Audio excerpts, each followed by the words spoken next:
اگر ہم اور آپ ادب و احترام کے ساتھ اس احاطے میں کہیں سے بھی کھڑے ہو کر مخدوم پاک کی جانب لو لگا کر اپنی فریادوں کو ان کی بارگاہ میں پیش کرتے ہیں تو یقین جانیے آپ چاہے جہاں کھڑے ہیں وہیں سے آپ کی فریادیں کریں اور مخدوم پاک کی نگاہ اللہ غنی یہ نگاہ مینا ہے جو تحت السرا تک پہنچتی ہے اور پھر تحت السرا سے عرش اولا تک پہنچتی ہے۔ یہ اہل نظر نے مخدوم شاہ مینا کو اپنے دلوں کو سکون دینے کے لیے بالآخر یہ کہا کہ یہ مخدوم شاہ مینا یعنی کہ عرش اعظم کا نگینہ، حضرات یہ نگینہ عرش اولا ہوگا، یقیناً یہ وہ ساتھ ہے جو عرفان و طریقت میں ایک منفرد مقام ہے اور پھر اس بارگاہ سے جو ولایت کے فیضان جاری ہوتے ہیں۔ آپ دیکھیں حضرت مخدوم شیخ حضرت مخدوم شاہ صفی رضی اللہ تعالیٰ اور اس طرح سے مخدوم پاک کے خلفاء کی بارگاہ ہوگے اور ان کے کرامات و تصرفات کو جب آپ جاننے کی کوشش کریں گے تو آپ کو اس بات کا احساس ہوگا کہ سلطان اول قطب عالم مخدوم شاہ مینا کی بارگاہ کتنی عظیم بارگاہ ہے۔ یہ وہ عظیم بارگاہ ہے جہاں پر حضرت علامہ جامی صاحب شخصیت جب حاضر ہوتی ہے تو اس طرح سے اس بارگاہ عظمت کو سلام کرتی ہے کہ ہر کے خواہاں چشم دل بینا کنت سرمائے خاکے درے مینا کنت وہ پیغام دے رہے ہیں دنیائے انسانیت کو کہ اے لوگو اگر تم چاہتے ہو کہ تمہارے ماتھے کی نگاہیں بھی روشن رہے اور ماتھے کی نگاہوں کے ساتھ ساتھ تمہاری دل کی آنکھیں بھی دیکھنا شروع ہو جائے تو سنو آؤ مخدوم پاک کی چوکھٹ پہ خاک کا سرما لگاؤ۔ یہ خاکے درے مینا ہے، اگر اسے تم نے اپنی آنکھوں میں لگا لیا تو صرف تیرے آنکھوں کی بینائی ہی نہیں بڑھے گی بلکہ تیرا دل بھی بینا ہو جائے گا۔ اب تو جتنا آگے دیکھے گا اتنا ہی پیچھے دیکھے گا، جتنا بڑا دیکھے گا اتنا ہی بڑا دیکھے گا۔ یعنی دوستو یہ وہ کرم نواز کی بارگاہ ہے۔ الحمدللہ ثم الحمدللہ۔ اصل تقریر اب تھوڑی دیر کے لیے شروع ہوگی، اس لیے کہ اب تک نہ میں نے خود درود شریف کی نظر پیش کی ہے نہ آپ کو زحمت دی ہے، جبکہ ہم یاران طریقت کا یہ سیوا ہے کہ ہم اپنی گفتگو کا آغاز یا اپنی گفتگو کا ارتباط بغیر صلاۃ رسول کے نہیں کرتے، یعنی جب تک ہمارا دل اور ہماری زبان دونوں نبی اور آل نبی کی بارگاہ میں حاضری نہ دے دے تب تک ہم اپنی گفتگو کا آغاز ہی نہیں کرتے۔ چنانچہ آئیے نہایت عقیدت و محبت کے ساتھ بارگاہ رسالت و نبوت میں درود پاک کا ہدیہ نثار کریں اور بواضح بلند پڑھیں۔ اللہم صلی وسلم، بواضح بلند پڑھیے۔ آپ کو معلوم ہے، معاف کیجئے گا، میں نہ نمازوں کی تنقید کرنے جا رہا ہوں نہ سے کھیلنے جا رہا ہوں، بلکہ میں آپ کو ایک حقیقت سے آشنا کرانا چاہتا ہوں۔ یہ درود پاک کو ہلکا نہ سمجھو۔ خطیب نے کہا درود پڑھو، نقیب نے کہا درود پڑھو، ادیب نے کہا درود پڑھو، شاعر نے کہا درود پڑھو، شیخ طریقت نے کہا درود پڑھو، عالم شریعت نے کہا درود پڑھو۔ جی میں آیا تو کچھ پڑھا ورنہ سر ادھر پھیر لیا ادھر پھیر لیا۔ اے جی سنو یہ نمازیں، یہ روزہ، یہ حج، یہ زکات، یہ سب صرف اور صرف تم کرتے ہو، لیکن جب باری آتی ہے محبوب کی بارگاہ میں درود خوانی کا تو سب سے پہلے پروردگار درود پڑھتا ہے۔ آپ سوچو تو صحیح، دنیا والوں کو اپنا آئیڈیل بنانے والوں، مخلوق خدا کو اپنا آئیڈیل بنانے والوں، پروردگار کو اپنا آئیڈیل کب بناؤ؟ دنیا کی اور رسم پہ چلنے والوں، یہ دیکھو دیکھو یہ دیکھو یہ دیکھو، نبی کی بارگاہ میں صلاۃ و سلام کہنا ہے، یہ کس کی سنت ہے؟ یہ سنت الہیہ ہے، یہ اللہ کا طریقہ ہے۔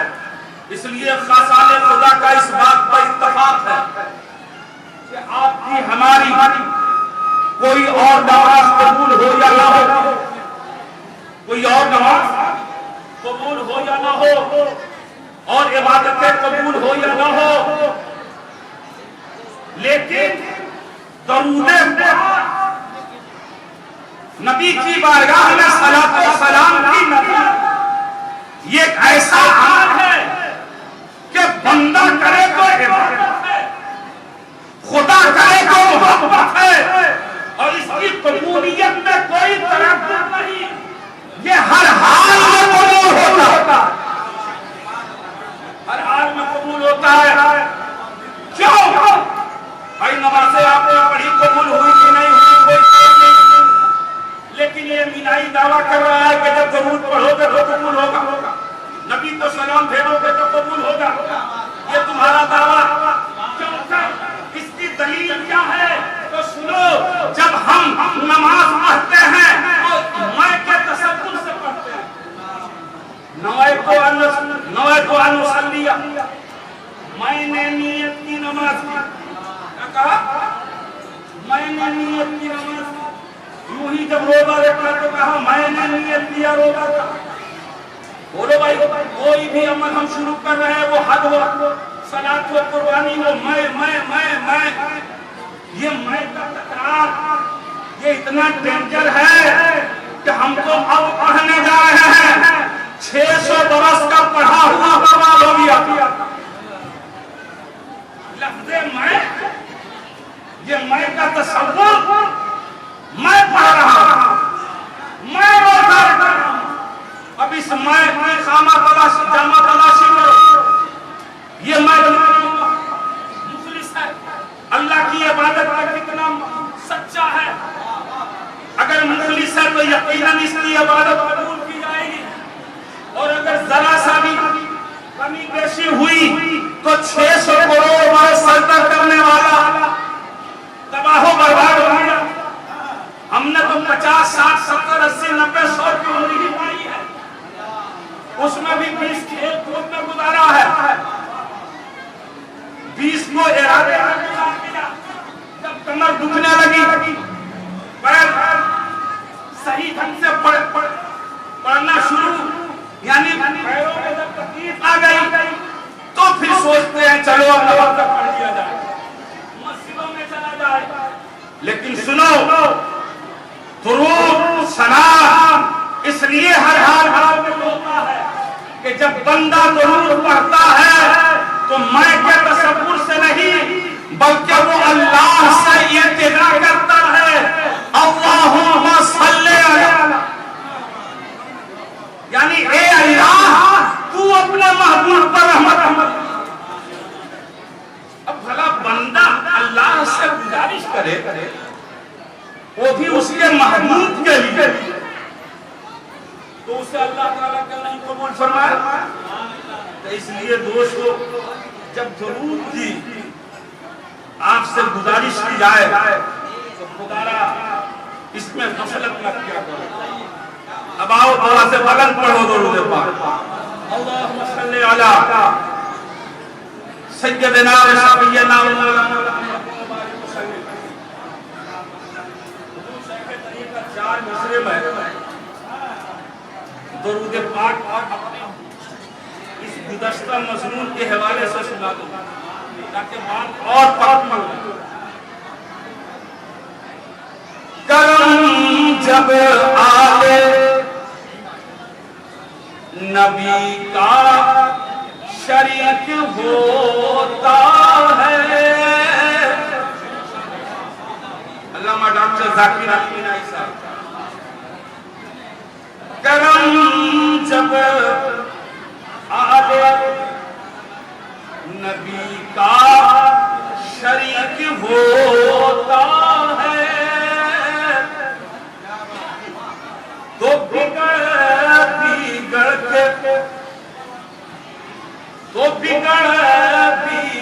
کے ہر ایک کام ٹھیک ہوتا ہے۔ بولو بھائی، بگڑ کے ہر ایک کام ٹھیک ہوتا ہے اور درود آل محمد کی یہ فضیلت ہے کہ لا شریک بھی اس میں شریک ہوتا ہے۔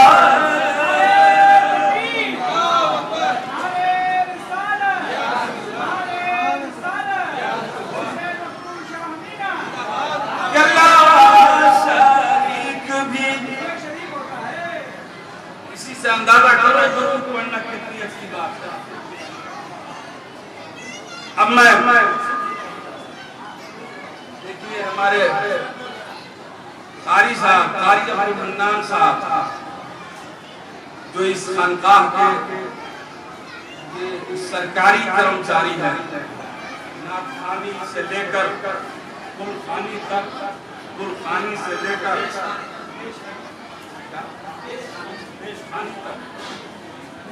میلاد خوانی تک اور اس کے علاوہ اور دیگر ذمہ داریوں کو نبھاتے ہیں، الحمدللہ اللہ نے سلامت رکھے۔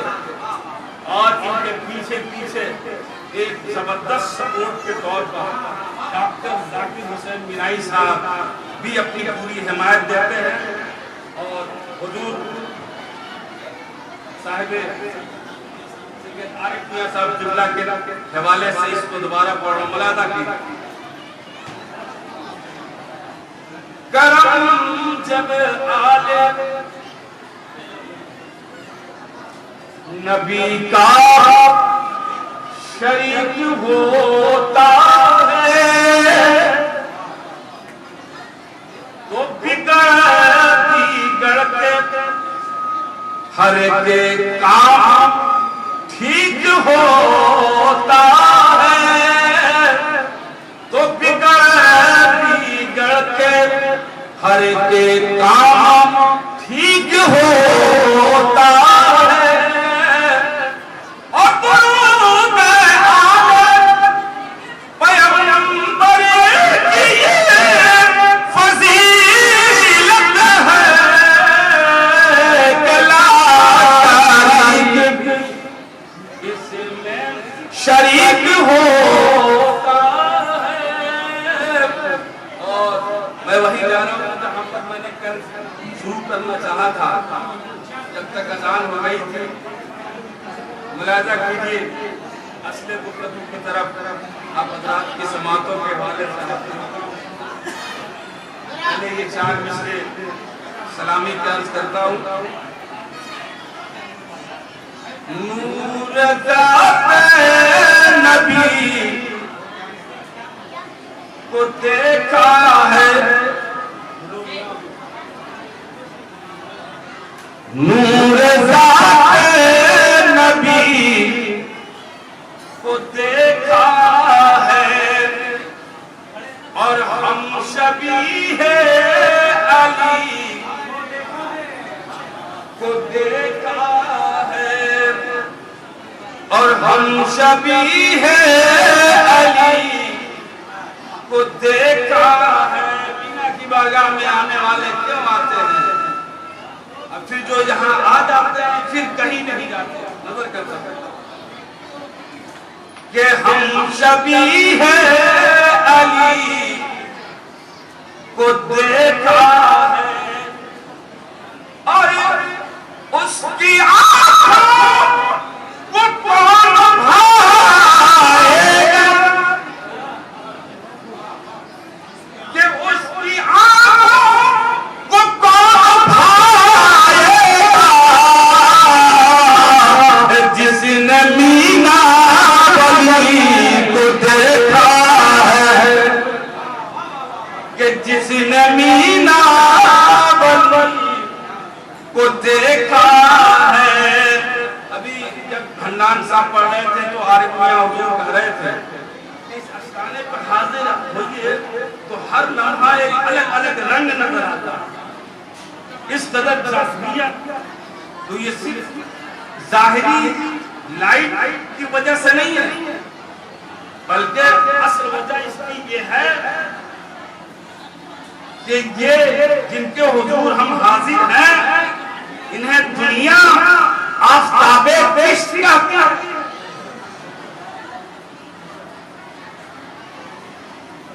یہ سیاہ دلوں کو روشن کرنے والے ہیں, اندھیرے گھروں کو اجالا بخشنے والے ہیں. ان کی بارگاہ میں حاضر ہونے والا کبھی بے مراد نہیں ہوتا. اور حقیقت حال کچھ اس طرح سے ہے کہ حاضری دینے والے کی طبیعت اس کی فطرت اس بات کی گواہی دیتی ہے کہ جب بھی حسرت سے کوئی سوئے مدینہ دیکھا, جب بھی حسرت سے کوئی سوئے مدینہ دیکھا تو لکھنؤ شہر مدینہ دیکھا. لکھنؤ شہر مدینہ دیکھا. حضرات یہ بارگاہیں بزرگوں کی ہمارے لیے صراط مستقیم, وہی صراط مستقیم جس کا ذکر سورہ فاتحہ کے اندر. اگر کوئی بندہ اس آیت کی تلاوت کرے تو پوری نماز تو دور کی بات ہے ایک رکعت کا سورہ فاتحہ پڑھے ہوئے. اور جب آپ سورہ فاتحہ پڑھتے ہو تو آخر کہتے کیا ہے؟ اللہ اتنا بڑا کریم ہے, وہ ہمیں دیتا بھی ہے اور اپنی بارگاہ سے لینے کا طریقہ بھی ہے. یہ سورہ فاتحہ الحمدللہ رب العالمین, تمام تعریفیں اس اللہ کے لیے جو سارے عالمین کا پالنہار ہے, الرحمن الرحیم.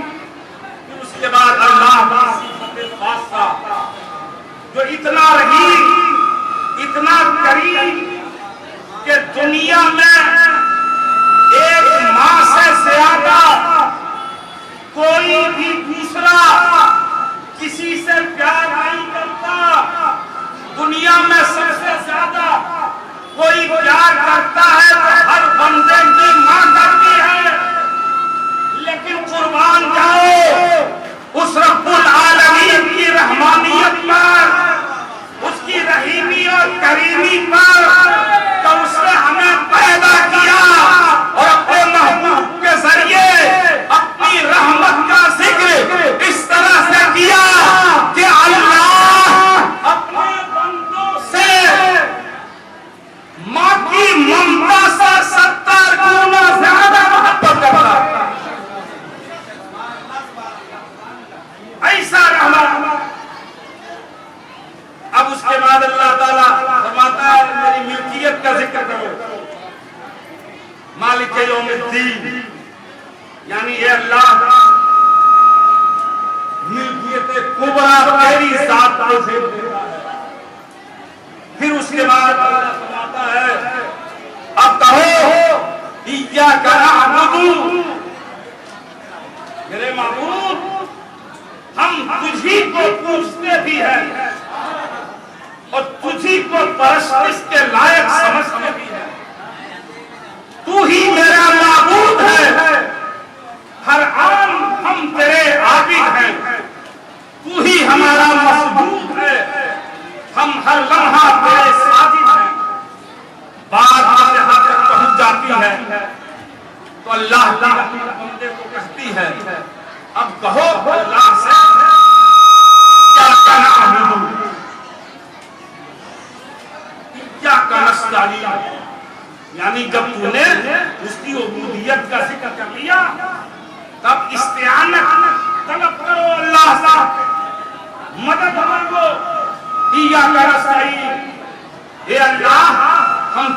سے مدد چاہتا ہے، تجھ ہی سے مدد چاہتا ہے۔ جب بندے نے کہا تو اس کے بعد اللہ نے کہا اچھا ایسی بات ہے، تم مجھی سے مدد چاہتا ہے، جب تم مجھی سے مدد چاہتا ہے تو سنو، سب سے پہلی فرصت میں ایسی چیز مانگو کہ جب وہ تمہیں عطا ہو جائے تو تمہیں دین بھی مل جائے، دنیا بھی مل جائے، یہاں بھی تم باریاب ہو جاؤ، عقبہ بھی تیرا روشن ہو جائے۔ پھر اللہ نے کہا کہو اہدنا الصراط المستقیم، اے اللہ تو مجھے سیدھی راہ دکھا۔ اب دیکھیں، نماز پڑھ رہے تھے، نماز پڑھتے ہوئے آپ کو تقریباً 20 سال ہو گئے، کسی کو 40 سال ہو گئے، بات نہیں آ گئی، میں نے سوچا اسی کو تھوڑا سا اور واضح کر دوں۔ کوئی 40 سال سے، کوئی 50 سال سے پڑھ رہا، اور ہر نماز میں ہر رکعت میں پڑھ رہا، اے اللہ تو مجھے سیدھی راہ چلا، اے اللہ تو مجھے سیدھی راہ چلا۔ اچھا کچھ لوگ ہیں، یہ لکھنؤ ہے نا، یہاں پر ہم لوگ ایسے بھی ملیں گے جو کہیں گے نہیں نہیں مینائی جو کہہ رہے تھے وہ بات نہیں ہے، بلکہ اے اللہ تو مجھے سیدھی راہ دکھا۔ وہ دکھا کی بات کرتے ہیں، ہم چلا کی بات کر رہے ہیں،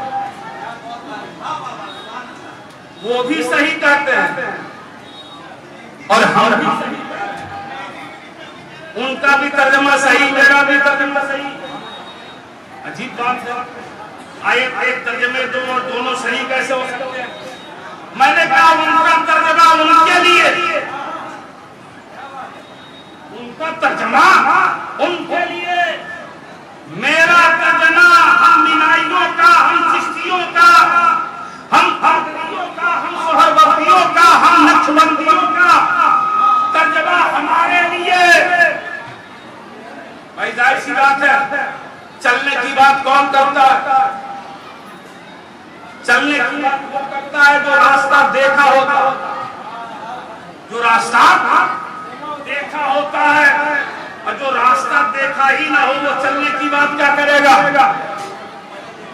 تو جنہوں نے دیکھا کی وہ 40 سال سے کھڑے ہو کے یہی کہہ رہے ہیں اے اللہ تو مجھے سیدھی راہ دکھا، ابے زندگی کی کشتی کب ڈوب جائے، تیری حیات کب شام کی چادر اوڑھ لے، یہ تیری ہستی کا آفتاب ڈوب جائے، اب تک یہی پہنچا ہے۔ اے اللہ تو مجھے سیدھی راہ دکھا، سیدھی راہ دکھا، سیدھی راہ دکھا۔ اسی لیے تو کہا کہ درگاہوں سے نکل کر خانقاہوں میں آ جاؤ،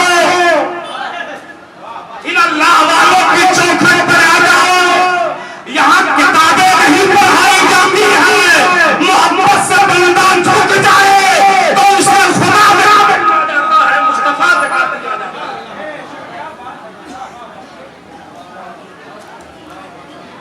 یہ طریقہ، یہ دامن شاہ مینا، یہ اس بات کی گواہی ہے کہ ہم نے راستہ دیکھ لیا، ہم نے راستہ دیکھ لیا ہے۔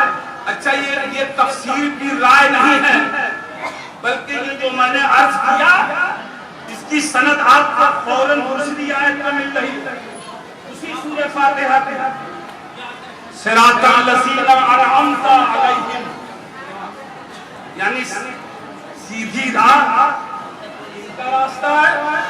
تو اللہ فرماتا ہے جن پر اللہ کا عنایت ہے، جن پر اللہ کا عنایت ہے۔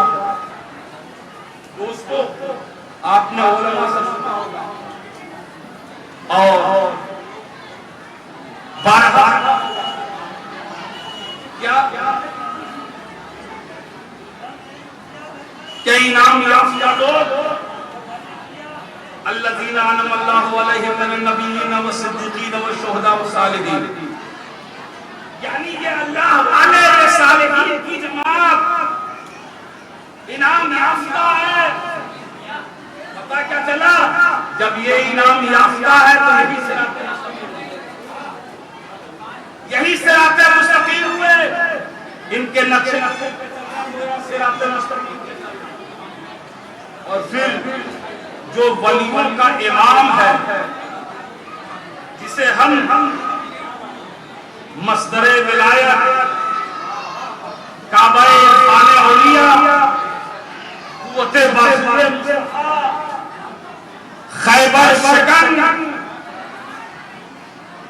والد شبیر و والد حسین و حسن مولا علی مشکل کشا